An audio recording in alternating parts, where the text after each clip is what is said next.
Hi everyone, glory to Jesus Christ. Let's talk a little bit about some of the very dramatic events of this evening at the jail. I hesitate sometimes to talk about things like this because I don't want people to be scared to, take up that yoke and go in and have some fellowship among inmates. So I don't like talking about some of the negative side of it too much. Because Hollywood already does that. People are always scared to go in the first couple times. I was a little uneasy as well. But anyway, tonight was exceptionally bizarre. So, for posterity, this is what happened. We did the men first, 7 p.m. to 8 p.m. Now, I was a little bit late actually getting in to the secure side of the facility. So by the time I got there, the service was started, so I just, pulled up a chair and I sat kind of at our long conference table thing where the volunteers sit. But I was so far over to one side that I was essentially sitting kitty corner to a bunch of the inmates, which is fine. Happens a lot, actually. Well, after they left, one of my friends came up to me, my friend who also goes into the prison with me. And he said, "Daria, do you know who that guy was?"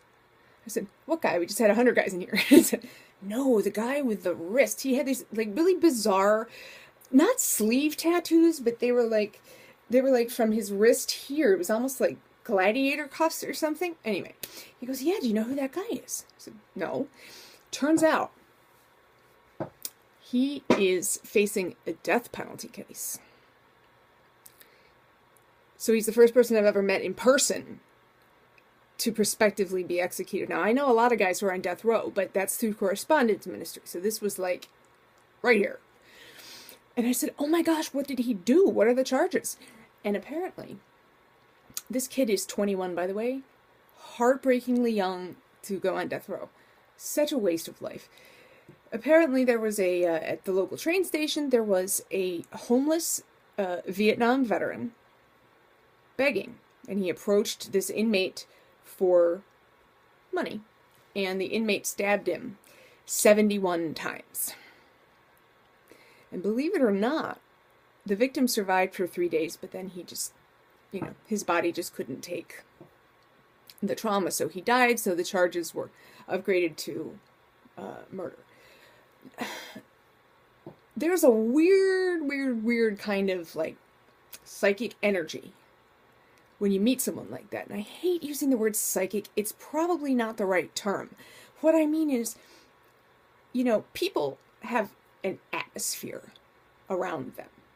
Some people call it an aura. It's a little new agey for me. But I just mean that when you meet someone and spend time with them, you kind of get the essence of what they're all about. And the emotional energy, the psychological energy that they kind of radiate affects you. Well, I definitely felt that in this great big multi-purpose room with over 100 guys there, I said, something tonight just feels extra wrong. Now, of course, most of the guys that are in there are there for good reason. But this guy, oh my goodness, actually, I have heard worse, but it's pretty gruesome, pretty bad. So after the men's group, they all went back to the blocks. Everything seemed hunky-dory. The women came in, and the women's group was huge tonight. It was 20 women. We usually don't get even half that. So this great big women's group comes in, and they were great. So we're sitting there at our table, and the back wall, actually it's the front wall, but from where I'm sitting, it's the back, is all shatterproof, bulletproof, plexiglass or something.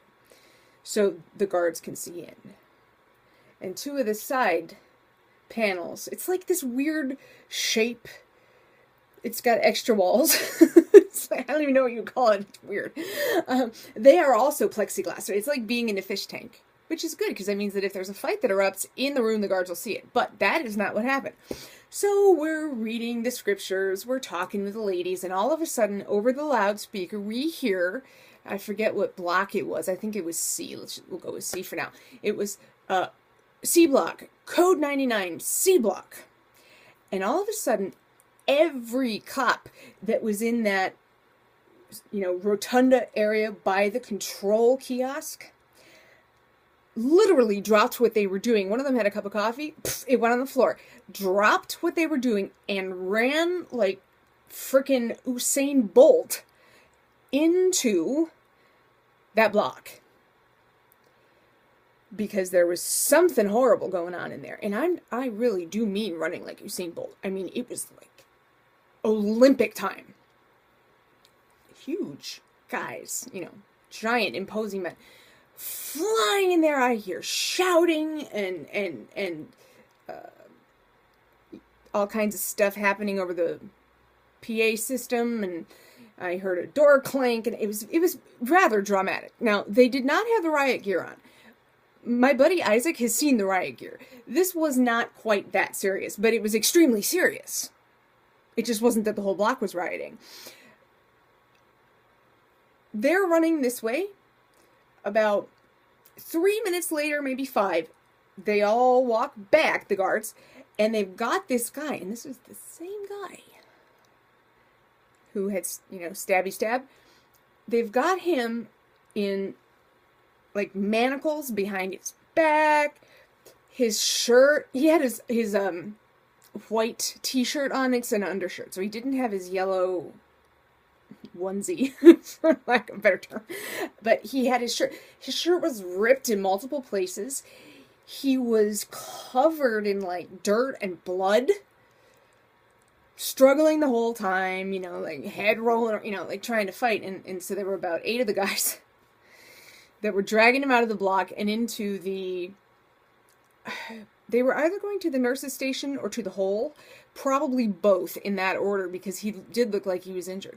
I have no idea what happened, but it was extremely, like, wow. And that's a valuable thing to see as a volunteer, because it helps you remember.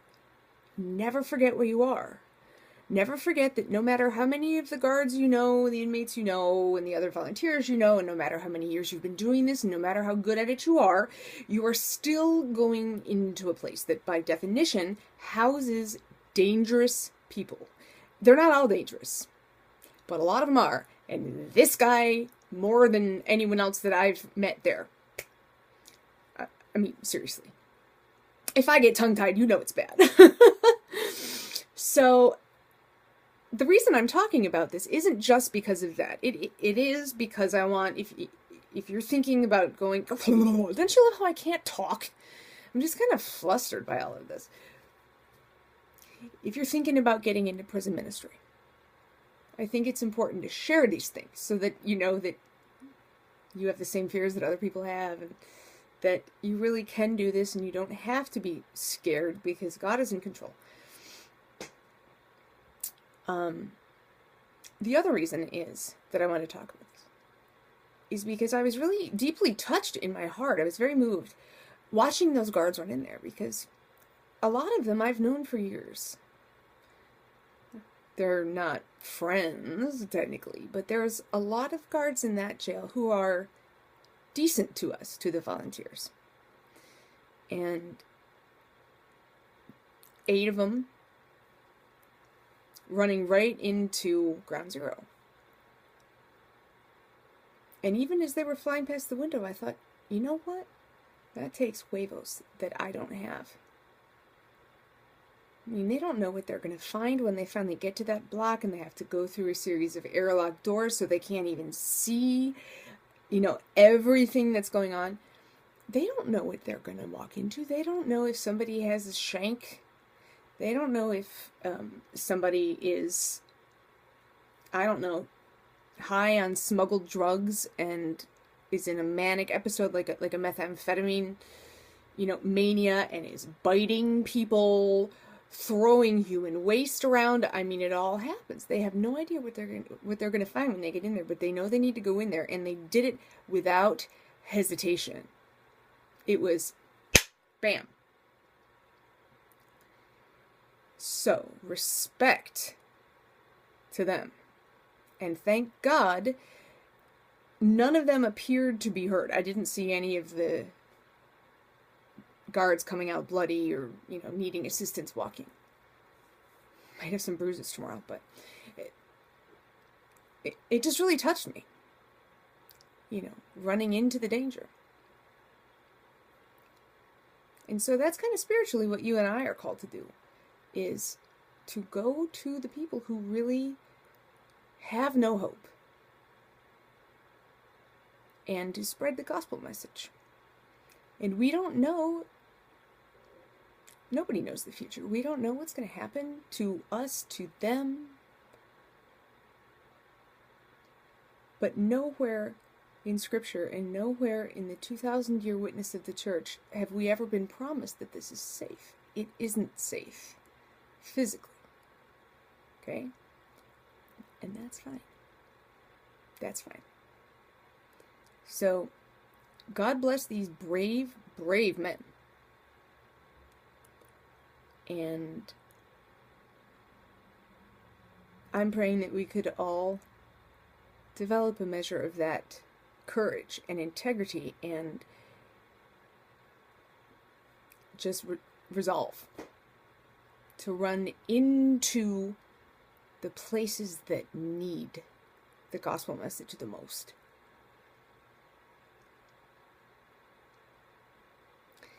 All right. I guess that's enough yammering for me. But hopefully we'll make it to Pascha without too many more crazy incidents like this. Please hit the like button down there, wherever it is. Please hit the like button.